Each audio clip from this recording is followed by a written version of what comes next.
It is April 7th, another edition of the Pro Football Chase podcast, and joining me for an interview today is Louisiana Lafayette DB Terik Miller. Now, Miller finished his 4-year college career with 154 total tackles, 75 solo, 19 and a half tackles for loss, 8 sacks, 6 pass defenses, 1 forced fumble, and 2 fumble recoveries, with 1 going back for a touchdown. So, Terik, how are you doing today?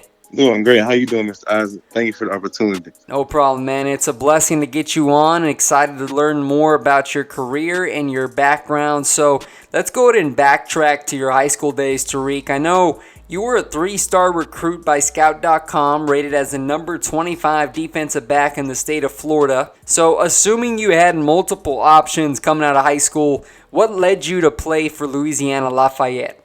It was a good area. Ladarius Green's from Pensacola. He's very good friends with me too. So I chose them. And when I went to Lafayette, it was really like a home feeling. So I really just knew when I stepped on the campus, I was like, yeah, this is the place for me to be. How old were you when you started playing football, Terik? 8, 9 years old. Little. I was young. My dad had me start early with flag football. Did you follow a certain team or a player growing up that you kind of liked to root for? Sean Taylor for the Redskins and Champ Bailey for the Broncos. I always loved watching those two growing up.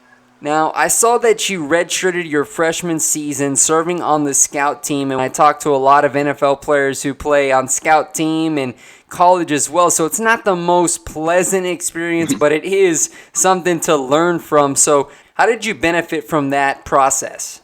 I really took advantage of it because on scout team, you get to go against the one. So you're getting good work every day, and it's an opportunity for you to work on yourself. So I really look at it as an upcoming and really like a positive instead of a negative because it really prepared me to be the player I am today. You played mostly special teams in 2016 and were a reserve linebacker in 2017. You appeared in 11 games for the Ragin' Cajuns. We know you finished your final 2 seasons at Louisiana as a defensive back. And I saw this, man, because once Billy Napier was hired, your role, according to an article I read, was unique. It was called a star on defense because you're able to play a little bit of safety, linebacker. So talk about that role and how it sparked an efficient 2019 season. It's like the hybrid, like a nickel. It's really popular these days because it's such a high passing offenses. So I really get to do multiple jobs as a hybrid. I can play linebacker, I can line up in the slot and cover man-to-man, or I can sometimes go in the half and play free. So it's really a mystery, guys. So you really don't have a set position. You just add a lot of value to the team. Speaking about Billy Napier, what can you say about him? How did you enjoy playing for him? Coach Napier was a blessing, man. He really installed hard work in us and really boosted my IQ and made me a student of the game. When he came, it really changed me and made me work harder and really learn the fundamentals of football and really get better as a player as I am today. So it really was a blessing for him to come over to our school. Terik, I saw that you capped off your final season on a high note in the Lending Tree Bowl against Miami, Ohio. You had 8 tackles, 1 tackle for loss, en route to a 27-17 victory. How special was it to close out your college career in that fashion? It was a great feeling, man. We was family, so it was a great feeling to finally go out with a win on the bowl game and get our first one together. So it was really like a great memory I always remember. It was hard work, and it really was beautiful to see all the hard work get paid off. I see you're listed at 6 foot, 203 pounds on your Louisiana website, and I'm not sure if that's changed or not. But with all your position flex, your versatility, what traits set you apart from other draft prospects?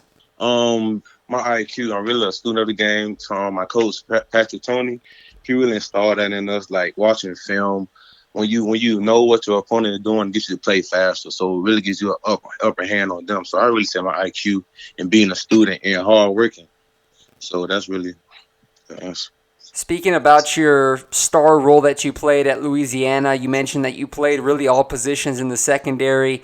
And also I saw on tape, man, that you can also come up and be a good run stopper, playing the run with your physicality. So how comfortable would you be reverting back to the linebacker position in the NFL if a team viewed you as a good fit there?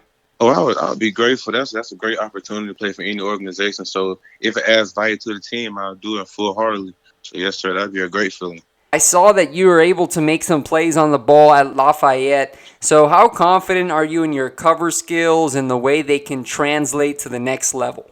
I'm confident. I can learn more techniques. For you always learn better. So I'm never like the best. So I just learn, take it every day, take it day by day, and just get better at it every day. And watch film and critique myself, and ask my coach to critique me, and I get better at it. But I'm really confident in it. Like, I can feel I can play slot man against anybody. So you have to in these days of playing nickel. In the NFL, Terik, special teams is a vital part, and sometimes it's a way for players to make an active roster. So how can you be an impact player on special teams? On all four core. Coach Nate was hard on that. And my previous core, Coach Hud, was on special teams. I just see how the special team reserve guy. So I actually love special teams. That's the first play. You get to set it off, as Coach Powell would say, as UL, it was game changer. So on kickoff, you get to start the first game. Kick return, you get to start the game. Punt team, punt block. The special teams, you're special. So I really love special teams. What can you bring to an NFL locker room, Terik? What type of teammate and leader are you? I'm a very humble leader. Like, first I go and I learn people relationships. So when you learn somebody, it's easy for you to lead them and they for to listen. So I add a hard working, a high IQ guy, always willing to learn. So I add like a positive spirit to the locker room. Talk a little bit about your study habits, Terik. I know you mentioned it briefly earlier in the interview, but how serious do you take your weekly game planning ahead of future opponents? We had Monday. I'll watch film after our games. Actually, Sunday I watch film from our game Saturday. So then Monday I'll watch the game plan film. I really have a schedule like Monday through Friday. It's really, really important to watch on your opponent because offensive these days they do so much. So for the upper hand on defense, you always have to watch film, be the student of the game. And is that something that you embrace, especially as you look to make it in the NFL? Oh yes, sir. Definitely have to be. You always have to be a student. You don't know enough, so you always need to learn more. So I'll always be a student. You told me off the air that you had your pro day in mid-March before this coronavirus pandemic struck. So how did you feel about your performance then, and what have you been doing to improve those numbers now? I had a good pro day. I would just keep working, like keep working on my techniques, keep working on the film, the drill they want me to see, what the scouts want to see. I just keep working and get better every day. So I'm really just being consistent with it. What does your training schedule look like right now, Terik? I mean, are you training every day of the week, 4 times, 5 times a week? What does it look like? I train Monday through Friday, and I'm off Wednesday. And Wednesday is my recovery day. In the morning, I do my position work with my trainer out here, and at an afternoon, I do my weights. So I was really consistent. And Saturday, I do a little hill work. So those are my schedules. On Sunday, I'm off. Have you put any emphasis on maybe dropping weight or adding weight ahead of the NFL? I know you're listed roughly around 200 pounds. Have you been on a strict diet or anything like that? I really gained weight in my draft prep. I'm 205 now, and yes, sir, I have a real strict diet because I don't want to lose too much or gain too much. So I really watch what I eat every day. So that's one thing I learned through my draft prep. My draft prep is my nutrition, and I take care of my body.